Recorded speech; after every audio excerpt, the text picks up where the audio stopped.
কলকাতার বিগ গেটের জমিনে সেখানে আমাদের হিন্দু ভাইয়েরা 5 লক্ষ কণ্ঠে তারা গীতা পাঠ করেছিল। করেছে কি করেনি? অবশ্যই করাও দরকার। এটাই তো আমরা চাই যে হিন্দু ভাইয়েরা বেশি বেশি করে গীতা পাঠ করুক, বেশি বেশি করে রামায়ণ পাঠ করুক, বেশি বেশি করে মহাভারত তারা পাঠ করুক, মুসলমানরা বেশি বেশি করে কোরআন পাঠ করুক। কেন? প্রত্যেক ধর্মের মানুষ যখন নিজস্ব ধর্মীয় কিতাব যখন বেশি বেশি করে পড়বে, তখন তারা নিজের বেশি ভালো জিনিসগুলো সে জানতে পারবে। পারবে কি পারবে না?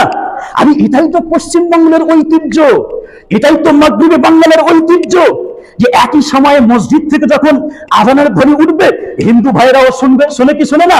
আবার একই সময়ে যখন মন্দির থেকে ঢং ঢং করে ঘন্টার আওয়াজ উঠবে, তখন আমরাও শুনি, শুনি কি শুনে না?